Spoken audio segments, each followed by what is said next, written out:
ایک انصاری صحابی کا جنازہ تھا، جنازے کو قبر میں اتارا جا رہا تھا۔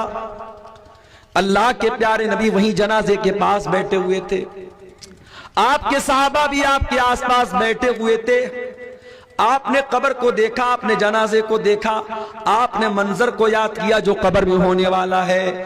جب قبر میں ہونے والے منظر کو آپ نے یاد کیا، حدیث کے الفاظ ہیں فبکن نبی، اللہ کے نبی رونے لگے، اتنا روئے حتی بل الثری، آپ کے آنسوؤں سے وہاں کی زمین بھیگ گئی، وہاں کی مٹی بھیگ گئی، آپ کے آنسوؤں سے وہاں کی زمین تر ہو گئی، اور آپ نے قبر کی طرف اشارہ کر کے فرمایا لمثل ھذا فاعدوا یا اخوانی، اے میرے صحابہ اس قبر کی تیاری کرو، اس قبر میں تم سب کو جانا ہے، ہم سب کو جانا ہے۔ او میرے پیارے بھائیوں، جب مردوں کو دفنانے جایا کرو تو سوچا کرو کہ وہ دن ہمارے اوپر بھی آنے والا ہے۔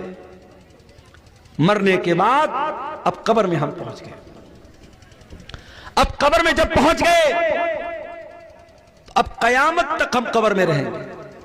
اب یہ مرنے کے بعد اور قیامت تک کے بیچ کا جو پیریڈ ہے اس کو برزخ کہا جاتا ہے۔ برزخ کا مطلب کیا ہوتا ہے؟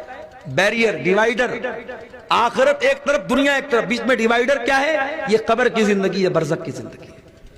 اور اسی سے یہ مسئلہ پتا چلا کہ ہم تو اپنے مردے کو دفناتے ہیں، ہمارے ہندو بھائی تو اپنے مردوں کو جلا دیتے ہیں، ہمارے پارسی مذہب کے لوگ تو اپنے مردوں کو چیل کووں کو کھلا دیتے ہیں، عیسائی لوگ تو تابوت میں رکھ کے مٹی کے اندر ڈال دیتے ہیں۔ ہر مذہب میں انتم سنسکار کرنے کا اپنا اپنا طریقہ ہے، اور ہمارے نبی فرما رہے کہ قبر میں عذاب بھی ہوگا اور قبر میں ثواب بھی ملے گا۔ تو جس نے جلا دیا، جس نے چیل کوے کو کھلا دیا، اس کو کیسے عذاب ملے گا، اس کو کیسے ثواب ملے گا؟ تو یاد رکھو میرے بھائی، قبر کا مطلب وہ گڈھا نہیں ہے، قبر ایک دنیا کا نام ہے، قبر ایک الگ ورلڈ ہے، ایک الگ دنیا ہے، اور اس دنیا کو ہم برزخ کہتے ہیں۔ اور یہ بھی یاد رکھو کہ مرنے کے بعد اب دوبارہ دنیا میں کوئی واپس نہیں آ سکتا۔ یہ جو بالی ووڈ کی فلموں میں دکھایا جاتا ہے، سیریلز میں دکھایا جاتا ہے، ایک انسان خودکشی کر لیتا ہے، آتم ہتیا کر لیتا ہے، اس کی آتما بھٹکتی رہتی ہے، کوئی آتما نہیں بھٹکتی۔ مرنے کے بعد کسی کی آتما، کسی کی روح دنیا میں کبھی نہیں آ سکتی، یہ بات یاد رکھو۔